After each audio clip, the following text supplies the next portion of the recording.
Welcome to Back Away Slowly, a series that walks with you through mysterious places, ominous folktales, strange creatures, and so on, before taking a deeper look at what these stories can tell us about humankind. Sources, social links, the shop, and more are available at backawayslowlypodcast.com. A warning that serious themes and language are used, so viewing discretion is advised.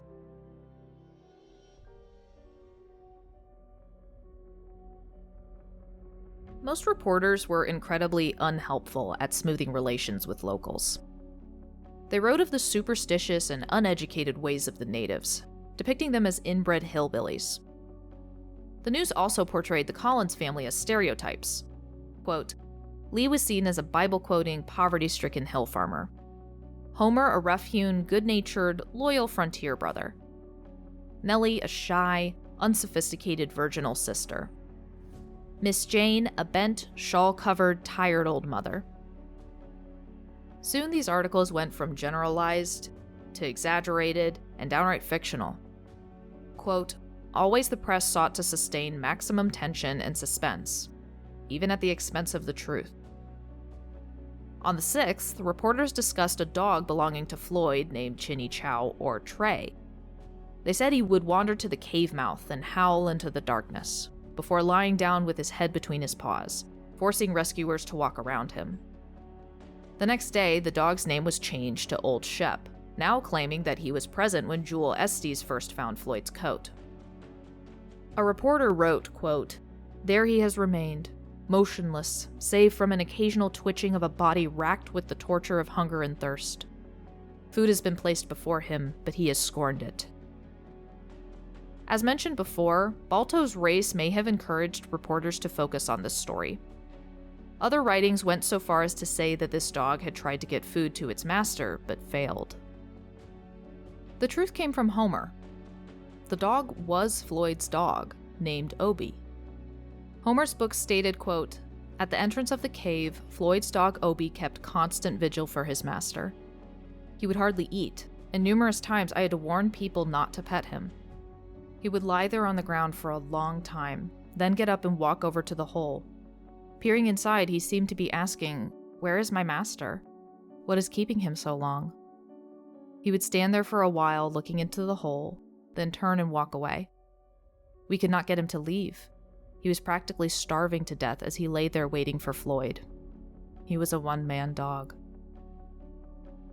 Later, Udolph C. Highbow, who was 8 at the time of the incident, later recounted his father's experience with reporters, as his father was a photographer documenting the event. A reporter asked Highbow to take a photograph of the dog. He responded, that isn't Floyd's dog. The reporter replied, quote, doesn't matter, just take the photo. Uncomfortable with the reporter's implication, Highbow refused, though another photographer later took the picture. Despite the fact that Highbow was mistaken and that the dog was Floyd's, it was clear that the truth didn't actually matter to the reporters either way. It was just further evidence of reporters' desperation to have an interesting story at the expense of the truth. Another example was on late Thursday. Reporters claimed to see a weeping 22-year-old Alma Clark at the cave entrance. They pounced on the vague hint of more potential drama, concocting a tragic love story. Quote, she and Floyd had eloped and been married that very day.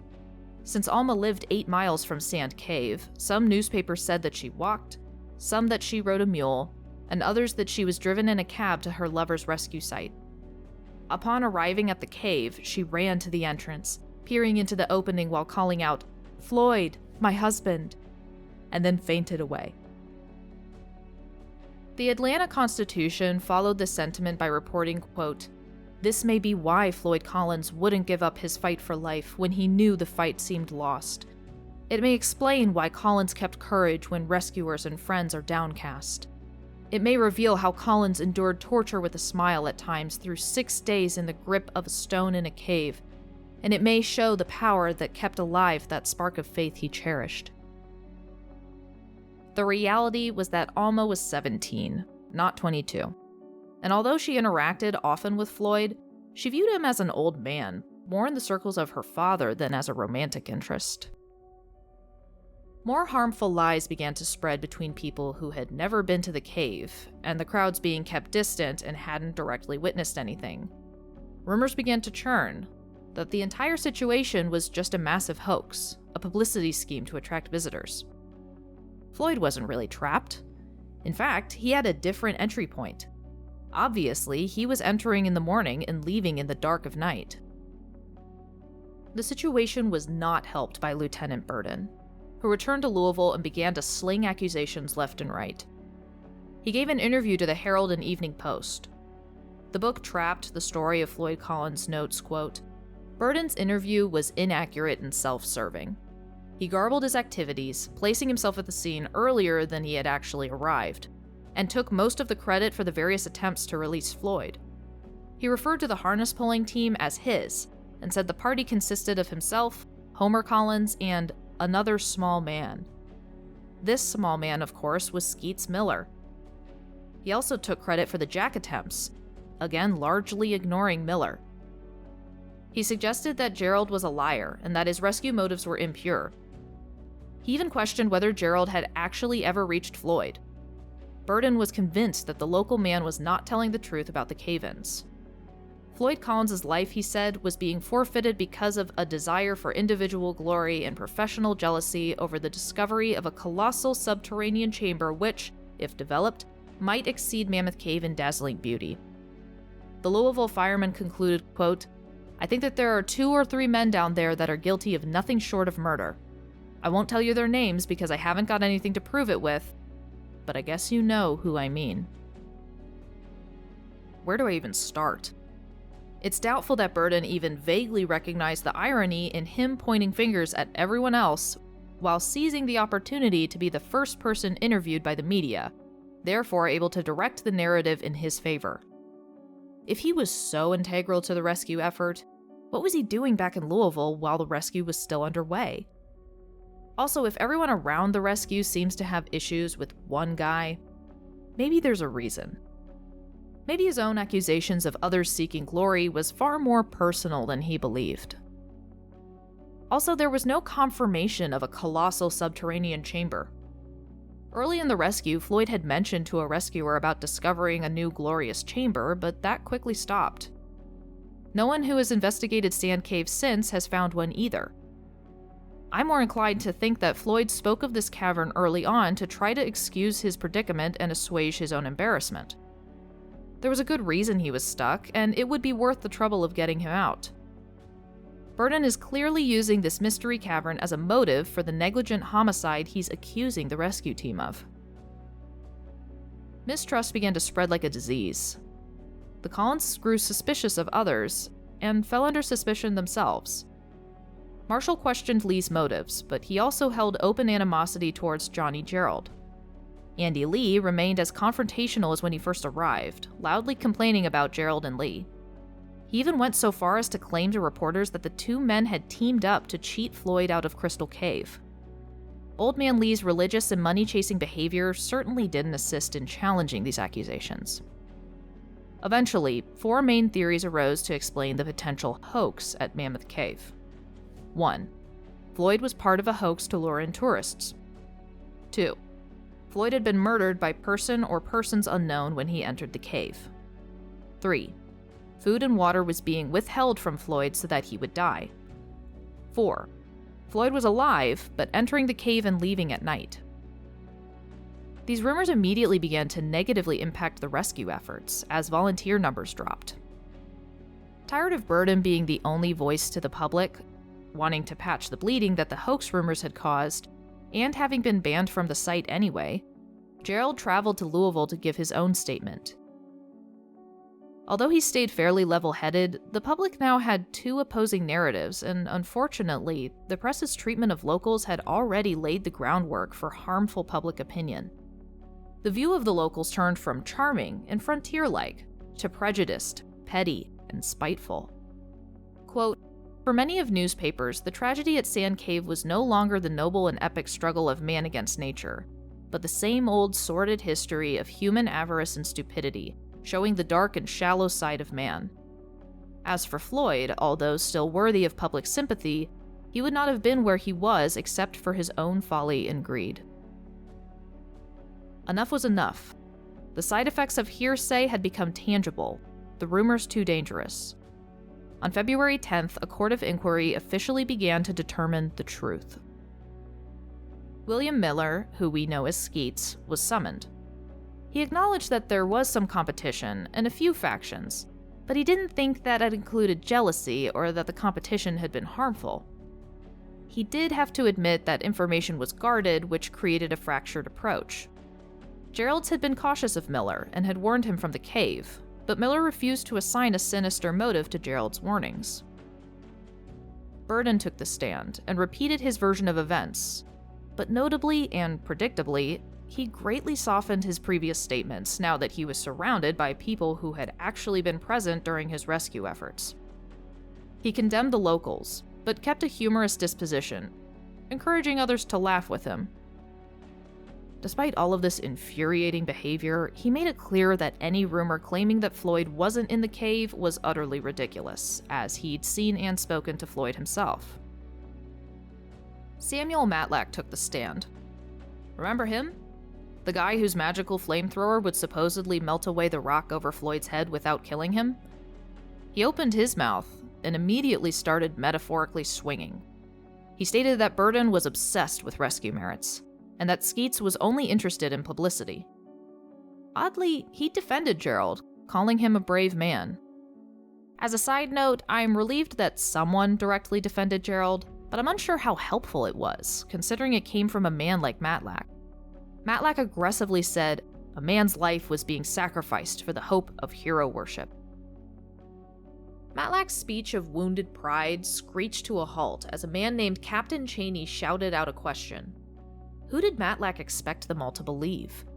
Quote, the men who went down and risked their lives to save a man's life? Or you, who didn't have the nerve to go down more than 8 feet? More voices joined Cheney's, and Matlack was shouted out of the courtroom. But by Wednesday morning, he was back, now complaining that yesterday's interruption made him look like a coward. Despite the familiar defensiveness, Matlack did a lot of backpedaling. He sheepishly stated that he didn't intend to criticize Miller and Burden, but he was concerned that the publicity had gone to their heads, which was definitely true in Burden's case. He again claimed that his torch wouldn't have killed Floyd, and he offered for it to be examined. When it was again made clear that no one believed him and/or no one cared, Matlack finally left the rescue for good. It was actually Gerald that everyone wanted to hear from the most. Was he as argumentative and belligerent as the papers claimed? Many would be disappointed. Gerald was a little jumbled at first, but after getting his bearings, he was calm, credible, and forthright. With no narrative flourishes, he said that there was no bad blood between himself, Floyd, or the Collins family in general, but that he wasn't hired by Lee, and was in no other way in business with the Collinses. He was also not in charge of the rescue, but just trying his best to save his friend. Notably, Gerald didn't attack anyone, try to criticize anyone personally, or attempt to diminish their testimony. He stated bluntly that, quote, the rocks and walls in the passageway, already loosened by the seeping groundwater and the thaw, were finally brought down by ignorant amateurish activity. He admitted to arguing with Burden, saying, quote, Floyd was my friend, and I didn't want Lieutenant Burden to pull him loose because I thought Floyd would be killed in the attempt. Though the audience may have been disappointed that Gerald hadn't conformed to their mental picture of him, they all perked up as Old Man Lee took the stand. But they would again be disappointed. Lee explained Floyd's love of caves as well as the friendship between Floyd and Gerald, which was in no way unusual or nefarious. Lee attributed his money-seeking behavior to raising funds for the rescue, as he'd been left broke by Nellie's stay at the asylum. Lee confirmed that he had not paid Gerald, that Gerald had simply told him, Lee, I'll go in and get him out. He believed that Gerald had done all he could. While Lee was on the stand, Skeets Miller received a telegram from Haddam, Kansas, reading, quote, Please contradict statements that I am buried alive in Sand Cave. Tell Mother I am all right. Am coming home. Floyd Collins. Immediately after this, General Denhart received a telegram from Mayor F.W. Shearborn of Haddam, Kansas, writing, quote, "Floyd Collins here, has identified himself by scar on left umbilicus about 2 or 3 inches long caused by Gerald. Also American flag on right arm. Weight 144 pounds and 5 feet 5 inches in height. Says mother is dead but has stepmother. He wired reporter Miller. We are holding him here until hear from you. Has no money." Lee smiled grimly at the telegram, knowing that Floyd never called his stepmother mother. He and Gerald also confirmed that Floyd had no tattoos or any scars caused by Gerald. This was one of the multiple quickly debunked, desperate money schemes that came in from all over the country. Who cared about a desperate family or a community in pain? Who had time for morals or shame when there was a prospect for money and fame? Back to the rescue site, they had released a harmless banana gas into the cave in an attempt to smell a gas leak and therefore potentially discover another entrance. When the shaft reached 40 feet, the banana gas was detected, which implied that they were getting close. But continuous rain buried this lead and required a pump to expel water from the shaft. Unfortunately, volunteer numbers fell with the inquiry started, as many didn't want to be involved with the military. Red Cross donations plummeted. Also, fueled by negative rumors, quote, telegrams of encouragement gave way to long-distance calls of outrage. Worse still, the light over the cave entrance went out, meaning that the bulb on Floyd's chest was broken or shaken loose, or it might be too late. But the rescue continued. Thursday, February 12th, Homer took the stand at the inquiry, still wearing his overalls stained with mud. He used the opportunity to plead for outsiders to be kept away for both their own safety and to prevent cave-ins. Unfounded rumors had gossiped that Homer and Gerald hadn't gone into the cave as part of the same group, which clearly meant that there was animosity between them. Homer immediately dismissed this, pointing out that sending 2 rescue leads in at the same time was a waste of resources. And he's right. Taking turns meant that there could be a constant cycle of rescue crews working in the cave. As well, what if there'd been a cave-in? The operation would have risked losing both of its most knowledgeable rescue leads. Homer echoed Lee and Gerald in that Gerald had not pressured Floyd into the cave. The exhausted Homer, no doubt just wishing to be back at the cave, tiredly stated that he believed Gerald had tried everything in his power to get Floyd out. Despite the inquiry being held, on Friday the 13th, a rumor spread that Floyd had already been rescued.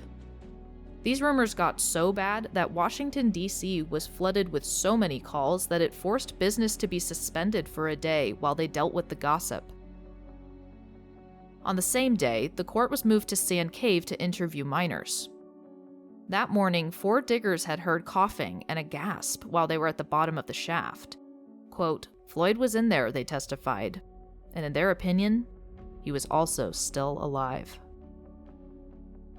On Saturday, February 14th, the official inquiry released their findings. 1.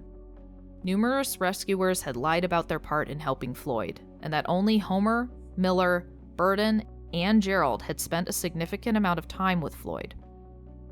2. They agreed that Sand Cave was a, quote, terrible place. True, but unhelpful. 3. The presence of liquor played a role in the conflicts at the site. 4. Bickering and arguments had stalled and diffused any potential success of rescue, and that the military's presence and organization had been necessary, for certainly chaos would have broken out if the soldiers hadn't been present on Carnival Sunday. 5. The shaft was now their only hope. 6. Any talk of Floyd slipping into and out of the cave at night was utterly ridiculous.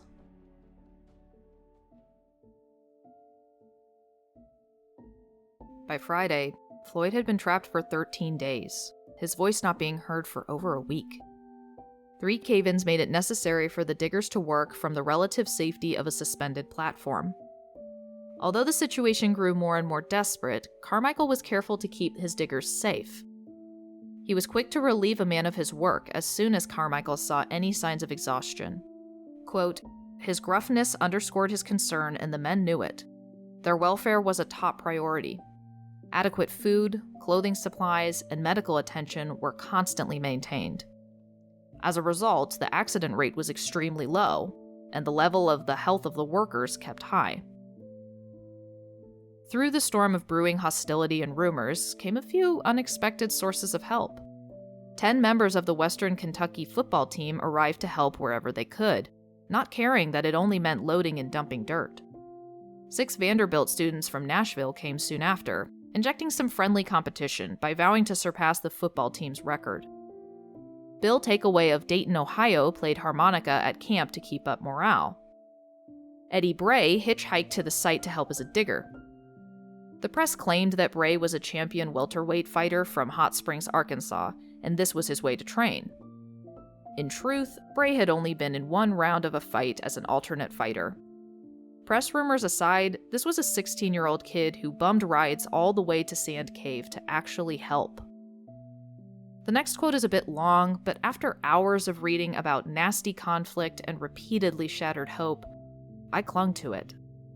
Quote, "Such individuals were the unsung heroes of Sand Cave. As the days and nights lengthened and one frustration piled on another, they continued to work voluntarily and without pay. Most of them remained nameless, living at Sand Cave during this crisis, and then silently moving on. With grubby gray faces and bloodshot eyes, they were personified by the barrel-chested Cincinnatian whose name is not recorded, but who answered a reporter's query, 'Why do you do it?' by saying, 'I'm a miner. I'm going to Floyd Collins because he'd do the same for me.' Through the cold night and the damp, chilly days, they passed the time between shifts, amusing themselves in simple ways. Some worked crossword puzzles. Others engaged in swapping tall tales. Still others played cards. The college boys avidly read their school newspapers, which were delivered to them to keep them up on the home news. On Friday, February 13th, a number of the crews cut out paper hearts to exchange with each other the next morning. It's just such an extraordinary example of exhausted, stressed people trying to support each other through crisis. But what astonishes me the most is that they were here for one man. A few of them saw themselves in Floyd. The rest of the country may have been abuzz with curiosity and hearsay from the comfort of their own homes, and the first set of rescuers may have been liars out for glory. But these diggers and kids were in bitter, grueling conditions for days, all for the chance to rescue one man. Though exhausted, frustrated, and powerless, even Homer acknowledged, quote, "These men were exposed to considerable danger themselves, but never faltered in their efforts. When it seemed as though the shaft might collapse, the men did not stop working. The side walls were timbered up, and the work went on day and night without let-up." But their struggles were not yet over. Friday evening at 8:30 p.m., the timbering in the shaft collapsed and required the rest of the night to repair. Saturday evening, the shaft was 55 feet deep, but incredibly dangerous, as one side of the shaft was beginning to slump. By 9:30 p.m., the thick fog became a storm, lightning occasionally illuminating the sheets of water pouring down the hills. Roads and paths became impassable. Carmichael noticed that some of the reporters were stirring and murmuring hints of trouble, so he summoned Skeets to act as a representative. Skeets looked down into the shaft, witnessing a small slide.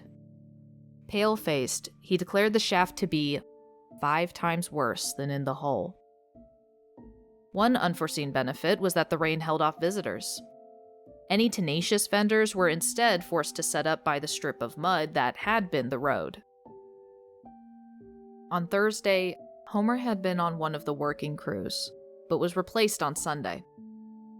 He had to be restrained from attempting to fight his way onto the suspended platform being lowered into the shaft.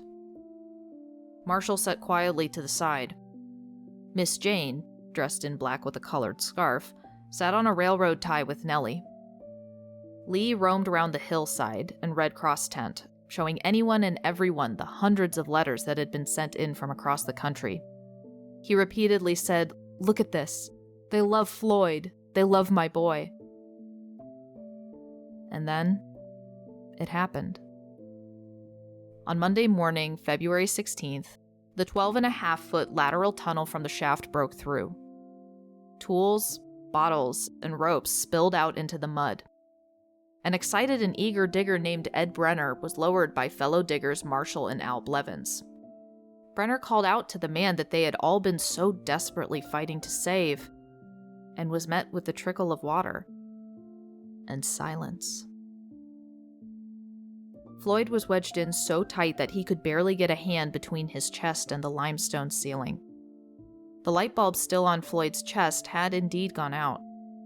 A stream of water fell onto Floyd's cheek, making a red spot. His left eye was closed. The right was slightly open, staring into the darkness. His mouth was agape, revealing a gold tooth, his face bearded and dirty. But Brenner had seen enough, had seen too much. They hauled Brenner out, but he only shook his head and spoke a single word: dead. Miss Jane and Nellie reacted with no facial expression, until Nellie's resolve broke and she wept openly. Miss Jane was escorted to the Red Cross tent, where she wept and repeated over and over, "I begged him not to go down there. I begged him not to go down there." Marshall Collins slumped over, tears welling in his eyes. Lee had been on the hill when he heard, and reacted the oddest of them all. He bafflingly shook hands with all who had helped, saying, quote, "Thank God he's been found. It's been in the hand of God from the beginning. I can't complain of divine providence. I knew Floyd's with the angels. He got converted down in that there hole. God did it. God knows best." Homer's face was blank. He had nothing left to give. His emotions had long run dry. Even if they hadn't been, this kind of loss tends to transcend description. He stared off into the distance as he numbly told reporters that he had lost hope the day that work on the shaft had started. Floyd's death was ruled to have been caused by exposure, exhaustion, and starvation. From the condition of the body, it was determined he had been dead for at least 24 hours. A later report would further pin down the time of death to Friday the 13th, a day the locals called, quote, Hoodoo Day. But that also meant that he had been alive, alone in the dark and silence, for days. But now Carmichael and the Collinses wanted to retrieve the body. But how? Floyd was still stuck. Carmichael's suggestion to amputate Floyd's leg was met with a wave of grief-driven fury. Floyd had already suffered a fate worse than many can comprehend, and the family couldn't bear the thought of him being mutilated further. This discussion was paused as they brought the jurors from the inquiry into the shaft to see, once and for all, that the Floyd Collins rescue had not been a hoax. Everett Maddox used a towel to wash Floyd's face and brushed his hair back so he could be identified. Quote, Maddox was surprised at how solidly the debris had again settled around him. The earth simply would not give Floyd Collins up. And then, suggestions took a gruesome turn. Superintendent Carmichael was uneasy that he had no tangible proof of the conclusion of the rescue to show to the public. Carmichael had been fairly steady and reliable throughout the entire affair, usually having decent judgment. I was horrified when I read, quote, he toyed momentarily with the possibility of cutting off a finger, a leg, or even Floyd's head, and bringing it to the surface. Fortunately, a reporter suggested taking a photo, which Carmichael quickly agreed to, but what the hell was that? Anyway, photographer John W. Steger took the photo, which was then given to Lindbergh. Yes, the Charles Lindbergh, and flown to Chicago. However, when the image was developed, it was blank. It turns out that the competition was so cutthroat that Lindbergh had been given a negative blank. Later, a photo was released by the Chicago Tribune of an out-of-focus Floyd with the light bulb on his chest.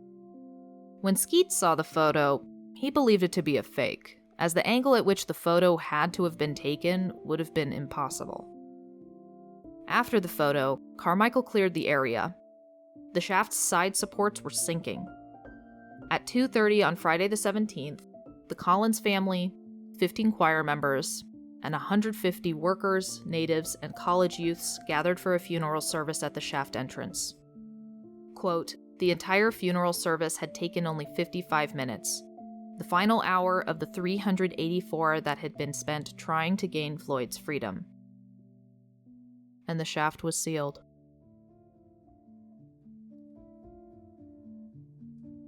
Responses to the tragic end of the Floyd Collins rescue were mixed. The most common consensus was a positive one, that the crisis had brought out the best in people. Quote, "Many took consolation in the fact that the tragedy proved America still had a warm heart, despite their wealth and apparent callousness.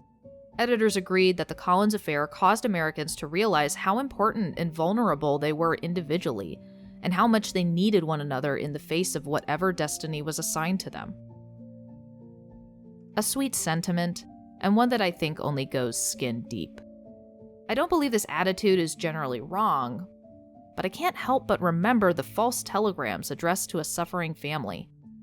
What about all the reporters eager to sell whatever story sounded interesting, even when it was false and actively harmed the flow of resources to the rescue operation? Essentially, I find it interesting that for days, a massive wave of aggression and accusations were published. Then only after the man was dead did the editors backpedal in an attempt to pat America on the back. It was all quite sad, but they gave it a try. Suddenly it was no longer popular to make fun of the locals or to say that Floyd was never trapped in the first place. Oh no, now it was a solemn tragedy and an example of strength in the American people. Opportunities to achieve fame hadn't run their course either. Bill Takeaway, the harmonica player, and Eddie Bray, the fighter, started vaudeville tours. Many of their acts included artifacts supposedly used in the rescue, such as hammers, spades, flashlights, and jacks. Skeets Miller had a quick opportunity to make a ton of money. He was offered $50,000, which is the equivalent of over $873,000 in 2023, to join the Chautauqua lecture circuit. But he turned it down. Many say that they didn't do it for the money, but Skeets meant it. He stayed with the Courier-Journal, who gave him $1,000, or just under $17,500 in 2023, and a testimonial dinner. Miller's time in the deep hillside of Kentucky had changed him. He had pride in his work, but it also felt like a slightly tainted victory when, in 1926, his interview with Floyd and the adjacent reporting made him one of the youngest Pulitzer Prize winners in history. Life for the heartbroken Collins family didn't settle, for their battle wasn't over. The Collins Rescue Fund had collected $3,756.91, the equivalent of about $65,600 in 2023, had been devoured by the costs of the rescue, leaving nothing left. Old Man Lee was devastated by this, frankly foreseeable turn of events. He was seen roaming the rescue area, scavenging for pop bottles to redeem for cash. He also began using the tragedy of his own son's death for tourism by advertising Crystal Cave as Floyd Collins Crystal Cave. Observers noted more and more frequently that Lee seemed to be losing his grip with reality.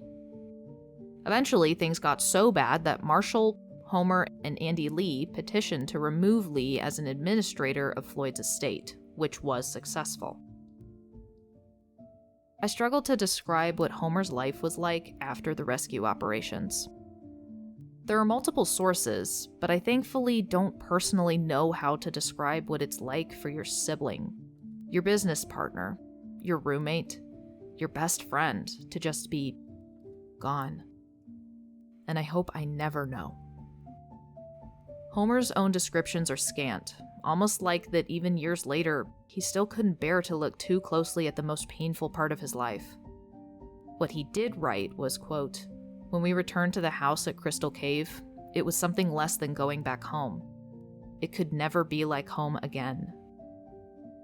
He soon found purpose in the relentless need to get what remained of his brother out of the cave. So when a theatrical agent offered him a financial deal to make personal appearances across the country and to tell Floyd's story, Homer pulled himself together and agreed.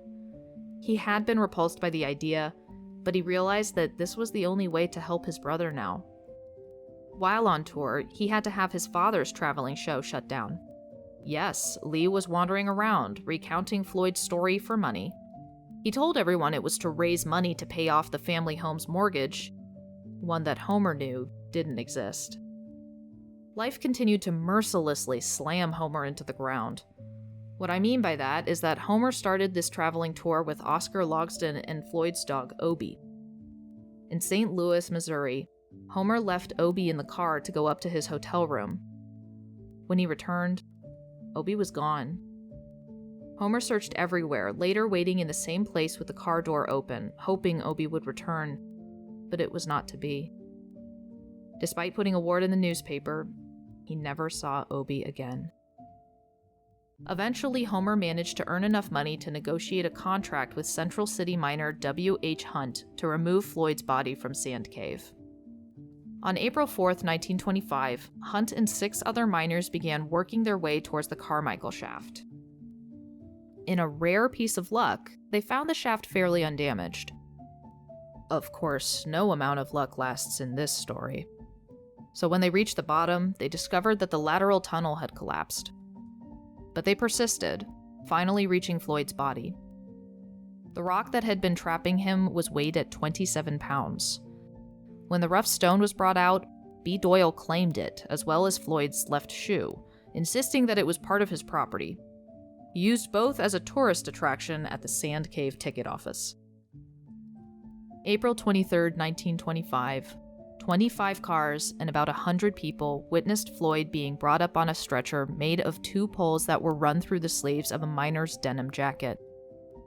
All that Homer says in his book is, quote, "He had been down there for 82 days.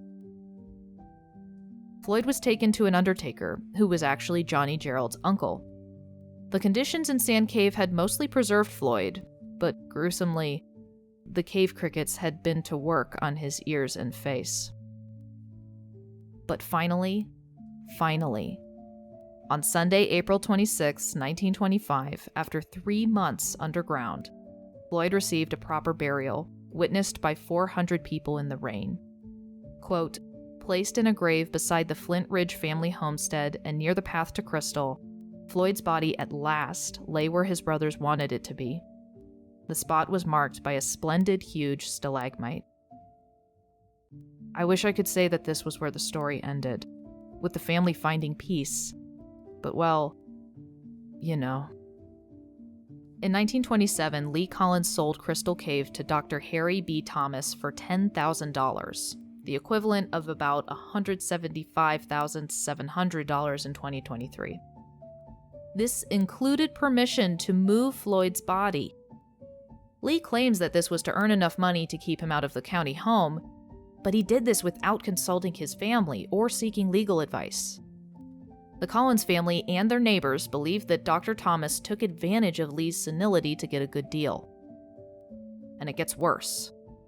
In June 1927, Dr. Thomas had Floyd's casket placed in the middle of the tourist trail in Crystal Cave's main concourse. Dr. Thomas refused to admit that this was for financial gain, instead saying that it was for Floyd. Of course he'd want to be buried in the cave. The Collins brothers sued Dr. Thomas for $50,000, about $878,000 in 2023, for illegally acquiring the cave and Floyd. But after 2 years of fighting, Circuit Judge Porter Sims used Lee's testimony to rule the transaction to be legal. After the conclusion of the case, Homer stated that he, quote, "had no desire to live in the cave region any longer. The greatest explorer was gone, and old memories haunted me." March 1929, the body of Floyd Collins is stolen. These unknown persons put his body in a sack and dragged it through the woods to the Green River Bluff 100 yards away. They threw it off of the bluff, but it didn't land in the river. The Field Guide to North American Hauntings says that a group of unknown cave explorers got drunk in a nearby tavern and bragged of their feat. The body was eventually found, except for one of Floyd's legs, and the body was returned to its casket in Crystal Cave, the guilty parties never caught. 3 theories arose to explain the theft. 1. Dr. Thomas had orchestrated the theft for publicity. 2. Nearby jealous cave competitors had tried to steal Floyd. 3. Homer had hired the men to go retrieve his brother. Some of the information I just mentioned is from Homer's book. At this point in the life and death of Floyd Collins, descriptions written by Homer suggest a now exhausted and beaten down man. A man who put all of his hard work and the money that came from it to save what was left of his brother, only for his own father to sweep that from under him. Also, with how the body was treated by the thieves, I very much doubt that these men were hired by Homer. As well, Agrena's painter, a stepdaughter of a Crystal Cave guide, confirmed that actually the first theory was correct.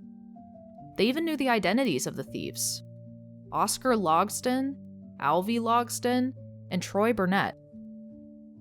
I hope this isn't true, because that means that Oscar Logston, the man who participated in the rescue operations and went on a traveling tour with Floyd's brother in order to earn funds to obtain Floyd's body, accepted money to steal and further mistreat his friend. In any case, Dr. Thomas started to lock the cave at night, putting a metal coffin lid over the glass. As late as 1952, if visitors gave a guide a tip, they would be allowed to peek under the lid. A few wondered if it actually was Floyd. One guide said, quote, "Sure it is. Floyd's wore out 3 coffins already." The tragedy would inspire multiple adaptations, the most significant of which was a drama named Rescue in May of 1957, where Homer and Skeets were flown out to advise the production crew on accuracy, reuniting after 26 years. They were both interviewed at the conclusion of the program. But now we'll discuss the fates of those involved in and around the rescue, the first being a bit of an outlier, but too bizarre not to mention. Homer and Floyd had a sister, nicknamed Annie, but we didn't mention her in this story. She'd actually moved to Moline, Illinois in 1919 and had 5 children. Brace yourselves, because, quote, "One morning while she was fixing breakfast, her husband stabbed her 3 times with a butcher knife and, as she fled out the back door, chased her into the yard and emptied a gun into her. As she lay dying, her 2 youngest daughters clung to her skirts. Returning to the kitchen, her husband reloaded the gun and killed himself, while their 8-year-old son cowered under the breakfast table." After a hell of a lot of digging, I found the actual article, published on November 17, 1934, in the Kentucky Post edition of Cincinnati. The article unfortunately only refers to her as a sister of Floyd Collins, or by her married name, the name of the man who killed her, Mrs. Carney. The article is only 5 sentences long, though it does include the possible motive. Quote, "He is said to have been infatuated with another woman, and Mrs. Carney refused to divorce him." A 1926 article from the Kentucky Post reported that Mrs. Collins, Floyd's stepmother, had passed away, but not before requesting being buried beside Floyd at the mouth of Crystal Cave. Andy Lee Collins never returned to Illinois, instead staying in Kentucky to farm in Hart County. He would later open up the Floyd Collins Crystal Onyx Cave. He died in 1940 at the age of 45, leaving behind 4 children. As of the publishing of the original book, Trapped: The Story of Floyd Collins, in 1978, Marshall Collins was still living in Horse Cave, Kentucky, with his wife of 60 years. He still harbored bitterness at the failed rescue, pinning most of the responsibility on Gerald. Marshall would pass away in 1981, at the age of 84. Carmichael became the state disaster chairman of the American Red Cross, dying in 1949 from aremic poisoning. General Denhart returned to Bowling Green and became involved in local politics, which actually turned out to be a dangerous move. In November 1931, Denhart was seriously wounded in a political argument. He was given only a 50% chance of survival, but he pulled through. And then things took a weird turn. In 1937, Denhart divorced his wife and became involved with a 40-year-old widow, quote, "who was mysteriously shot while standing in the road beside his car.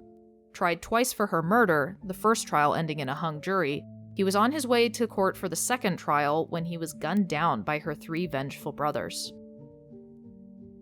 Burden stayed in Louisville, always claiming that Gerald and the Collins family were to blame for the failure of his plan to pull Floyd out. Frankly, all of the resources I read through gave the impression of a man who was more furious with the missed opportunity of being a hero. The fact that, by the end, he didn't care if Floyd was torn apart, or that Floyd might not survive being pulled out, is very telling. Burden would die in 1961 of a heart attack. Old Man Lee is a complicated person, in no matter what source I read. He easily dismissed Floyd's passions and dreams, but he clearly cared for his children. However, this seemed to fluctuate, as sometimes he was more concerned with drinking and swearing than about Floyd's life. Sometimes he seemed to give up on Floyd entirely, just assigning his fate to God. As I stood before Lee's grave after reading all of these accounts of him, I get the image of a powerless, financially poor, elderly man.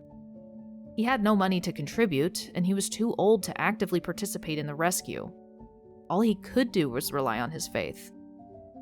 It does seem like his lucidity left him, perhaps stalling the edges of the seemingly heartless decisions he would make. There are reasons, there are excuses, and there are circumstances. But not having personally known him, I can't speak to the truth of Old Man Lee or his choices. After his relatively unsuccessful tour attempts, Lee passed away in 1936. Johnny Gerald worked in car dealing and real estate, but as time passed, the reliable, honest man we saw in this story started to change. He, quote, gained a reputation for being a rough character. He stayed bitter about Floyd's death for his entire life and remained angry at his treatment by the military. He maintained that Floyd could have been saved from the sand cave entrance. In 1965, he was on a fishing trip to Lake Barkley and was killed in an automobile accident. In 1931, William Skeets Miller was placed in charge of early NBC's special events programming. Quote, Miller broadcast from submerged submarines, airplanes, dirigibles, and even lions' cages. He arranged for the first live transmissions from a parachute jump and was one of the first passengers to fly the Pacific and Pan American Airways' famed Clipper. Robert Ripley of Believe It or Not once designated Miller as the bravest man in radio. By 1978, Skeets was retired and living in Vermont. Though willing to talk about the Floyd Collins incident, his voice was still tinged with sadness, even decades later. It was incredibly clear that despite all of Skeets' remarkable accomplishments, the failure to save Floyd haunted him for the rest of his life. Skeets would pass away in 1983 at the age of 80. True to his word, Homer couldn't live in the cave area any longer. He moved to Louisville, married in 1929, and had a child. Nellie would also move to Louisville near Homer, and they would remain close. Homer died in 1971 of a liver ailment. Well, in 1941, the government acquired over 700 deeds and 50,696 acres. They bought the land at Depression-era prices, ejecting numerous families from their land at pennies on the dollar. The national park locked down further exploration of other caves. Though they said it was to prevent another Floyd Collins incident, the real purpose was to draw all tourist attention to Mammoth Cave. However, in 1953, Crystal Cave was opened to scientific exploration. After years of embarrassment, and looking significantly closed-minded, the Mammoth Cave National Park finally agreed to participate in cave research. In 1977, the author of Trapped, the Story of Floyd Collins, got permission to quietly investigate Sand Cave with a team, as long as they resealed it afterwards. In June, armed with a sketch of the tunnels by Skeets Miller, the crew entered the cave. They reached what is called the turnaround room, which is 10 feet long and 4 feet high, with 2 people able to rest there comfortably, 3 people max. Fat, green Coca-Cola bottles lay in the dirt, the words Bowling Green molded on the bottom.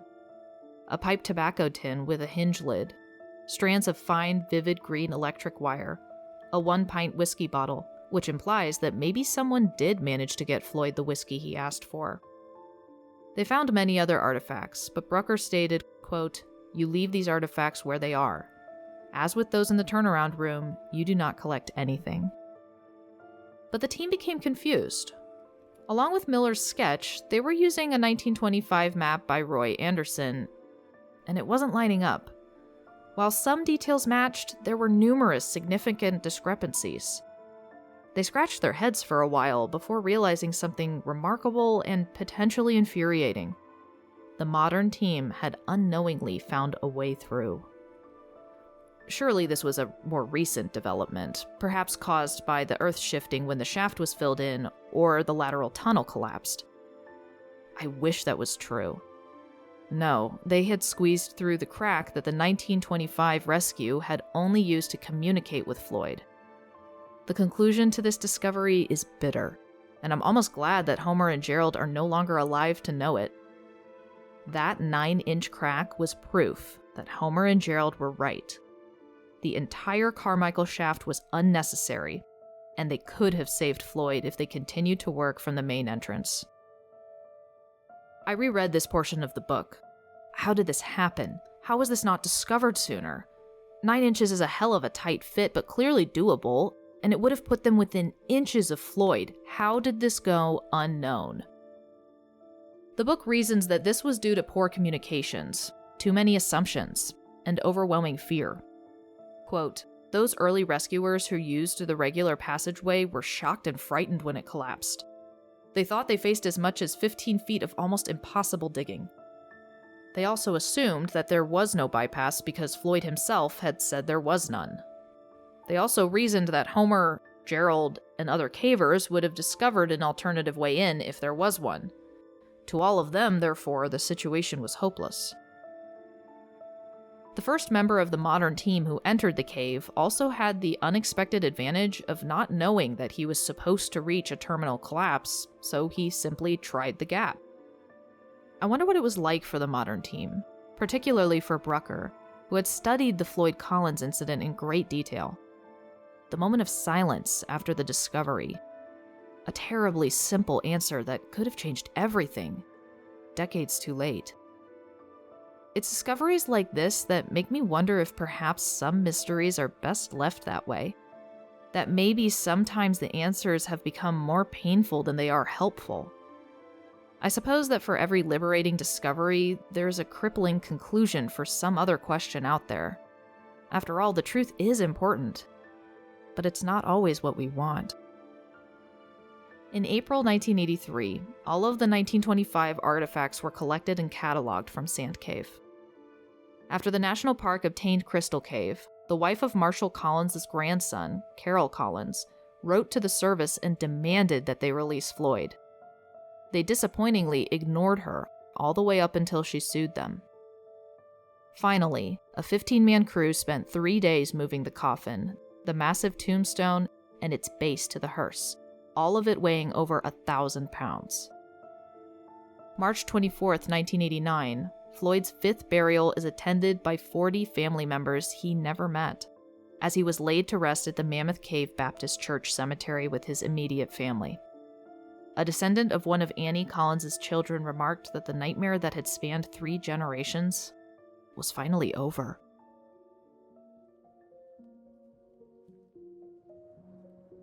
We're finally at the end of the Floyd Collins rescue, death, and reburial. And reburial. And reburial. And a few more burials. However, the echoes of his afterlife have remained. By the logic of most ghost stories, this tale had far too much pain, grief, and anger to not have lasting impacts. So now let's go to July 22nd of 1961. Quote, 2 scientists conducting research inside Crystal Cave heard a ringing sound coming from the darkness of the cave. The men ran towards the sound until they came to the room known as the Grand Canyon. At the time, Floyd's coin was still there, as well as an old telephone that guides once used to communicate with ticket sellers outside the cave. Researcher Will White picked up the phone and put the receiver up to his ear. White could hear a background conversation, as if someone had set down the receiver while the other people in the room were talking. Then he heard someone pick up the receiver. "Hello?" White said. "Is someone trying to call Crystal Cave?" The researcher heard someone gasp, as if the person were shocked to hear someone on the line, and then the line went dead. On their way out of the cave, the researchers traced the phone wires back to the entrance and up the hill to an old ticket office. At the ticket office, they found the end of the phone line. The wires weren't connected to anything. We're going to discuss a few examples of hauntings in the caves, most of which are described almost inarguably as Floyd. But this one's not as certain. No one's identified, but this was Floyd's family's cave, and the cave he was placed in for decades. And though this incident occurred in Crystal Cave, I keep thinking of Miller, dragging the telephone line deep in the earth of Sand Cave, placing it at the cave-in. There are also stories told by guides of the emergency phone at Crystal Cave or the phone at the historical entrance of Mammoth Cave ringing. When it's picked up, the voice of Floyd Collins can be heard singing the Ballad of Floyd Collins, also called The Death of Floyd Collins, which was written by blind Atlanta evangelist Andrew B. Jenkins just after Floyd's death. In June of 1976, 2 cave employees were studying the groundwater flow near the crevice where Floyd was trapped. They heard the faint call, "Help me, help me. I'm trapped, Johnny, help me." The Mammoth Cave National Park at large, and specifically in regards to encounters with Floyd's spirit, has an unusually high amount of witnesses that are scientific or park officials, so not exactly unreliable observers. Indeed, in 1987, a group of rangers witnessed a whiskey bottle be lifted out of an alcove in the wall, hover, and then drop down in front of them. Quite a few sources report whiskey bottles even being thrown at people. One could hardly avoid the recollection of the sheriff confiscating Floyd's whiskey from Homer and Oscar Logston. In the 1970s, a geologist named Greer Price was staying in the Floyd Collins home in Flint Ridge while he worked part-time for the Park Service and part-time for the Cave Research Foundation, or CRF. He was in almost complete isolation, usually in the dead of winter, having to walk for a mile from the gate to even get to the home. The Crystal Cave actually tracks right under the house. More specifically, Floyd's casket was still lying right under where Price slept. Price had heard from other rangers that had seen Collins in the cave, wearing a shirt and overalls from the 1920s, quote, and a tendency to vanish whenever someone came close to him. A member of the CRF told Price that at one point the member had been listening to the radio in the ticket shed when the broadcast cut out, quote, and a static-filled report came through describing the attempts to rescue Floyd Collins. The next day, when the man asked others about the report, he was told that no such radio show had been playing on the station that night. Price wasn't superstitious, but he couldn't ignore the odd events that began to occur. The first unusual event was that the light in the nearby ticket shed would turn on by itself. Price would wake up in the middle of the night and see the glow of the light in the darkness. One night, Price heard footsteps outside. He noticed that it wasn't just his imagination, because both of his cats lifted their heads to look towards the door. Price hadn't heard a car approach, and there wasn't public access to the house. As he sat there listening, the footsteps stopped, and there was no other noise for the rest of the night. When Price investigated the next morning, he found footprints in the snow around the house, up to the door, but there were no footprints ascending or descending the steps, as well as no evidence of a car driving in. There is a fascinatingly polarizing amount of reports regarding the disposition of Floyd's ghost. So far, we've heard an angry version, where he throws bottles at the living. A few book authors believe that Collins is still furious, and rightfully so, considering his treatment. Hell, his leg may still be out there somewhere in the hills of Kentucky. But I'm not so sure. From first-hand accounts, the living Floyd is noted as friendly and personable, if a little odd. It also became common practice for rangers and scientists to say aloud, "Come along with me, Floyd," when in areas related to the caves, regarding him as a comforting presence. I found in many books about many different hauntings that authors almost seem to prefer or find vengeful ghosts more compelling, but I'm the opposite. The most intriguing incident I read implies a man more closely described by the Collins family and friends.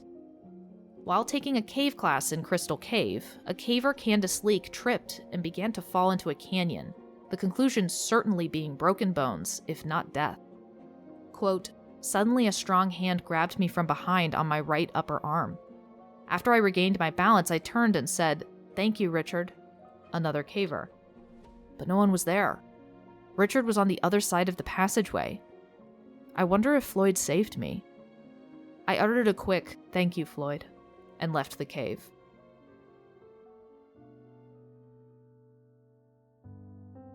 I first came across this case in one of my sources, but I now know that the information within that source was very selective and included only the most radical statements and evidence. It lingered on all of the injustices and cruelties done to Floyd's body before skipping to the hauntings. At one point, I looked up at a friend and said, "Where the hell was his family? How could they let this happen?" A few other sources implied that Floyd was just a tragic, stupid man, that the world collectively abandoned Floyd before immediately using him for their own gain. It wasn't until I read more in-depth sources that I found the complex realities.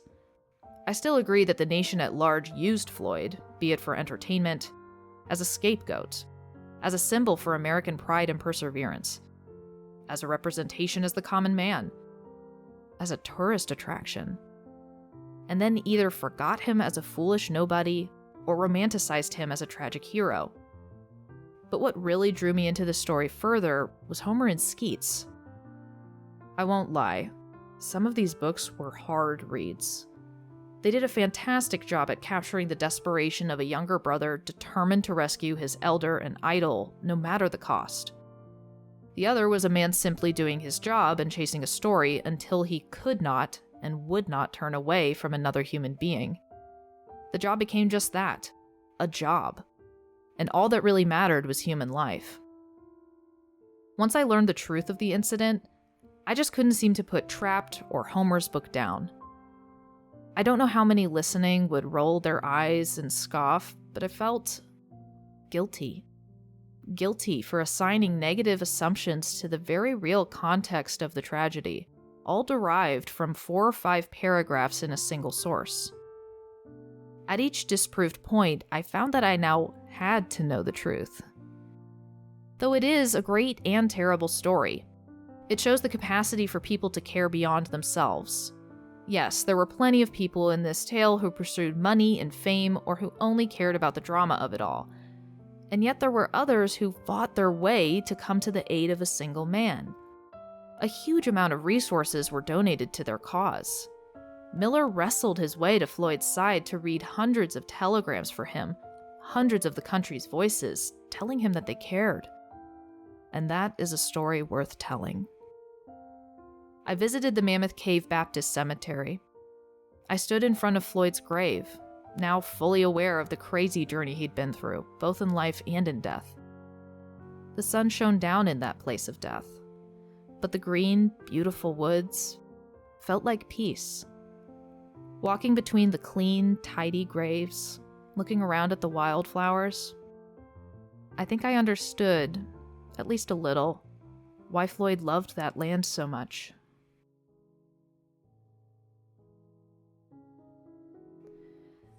At this point, I'm tired of hearing myself talk. I've mentioned a few of my thoughts as we've gone along, but I'll say a few more before we wrap things up. National parks are always a hotbed for unexplained events, tumultuous history, and odd sightings. After all, these are massive patches of land where nature and history have been preserved. With millions of visitors to national parks each year, you're going to get a hell of a lot of sightings. Many skeptics say that the dark plays tricks on you. But in Mammoth Cave, it's a different kind of darkness. There is no waiting until your eyes adjust. It's a true darkness that can bend the reality of the human mind. Not everything can be explained by this, though. There are quite a few accounts from reputable people who have seen guides in detailed period clothes who disappeared after a tour. The ranger pushed in the dark when no one was around. The ranger who was spotted twice. I don't think those are issues sourced in the dark. As well, many of these stories go back centuries, so this isn't exactly a recent development. The area has an extensive history of pain and death, which once again could be argued to lay the groundwork for activity. Floyd's hauntings fascinate me the most, as while there are some stories that assign anger to him in an understandable yet formulaic way, there are mostly stories of a man who simply loved the land, and even an occasion or two where he reportedly saved an explorer from injury or death. This familiar beat echoes back to the early cave guides. Though undergoing slavery and its horrible effects, many seem to have chosen to stay around the cave. This doesn't seem to be a posthumous idea either, as several guides themselves said that they loved the cave and didn't wish to leave, even in death. While I don't wish to assign pleasant emotions to deceased people who cannot speak for themselves and their painful experiences, I suppose I have a soft spot for the idea that maybe if there are people who remain here, maybe they're not all trapped in agony and sadness. Perhaps their existence isn't doomed to misery forever. Maybe they stay for love, and to choose to reside somewhere where they felt like they belonged. Thank you for listening through this extensive location. Next week, we journey to the last location in Season 1 of Back Away Slowly. This will be the most well-known and frequently investigated locations of the season. Since this place is so frequently covered, I've done some extensive digging, and I think you'll find some interesting and new information. Have your holy water on standby, because we're taking a hopefully temporary trip to the portal to hell. It's time to tackle Bobby Mackey's music world.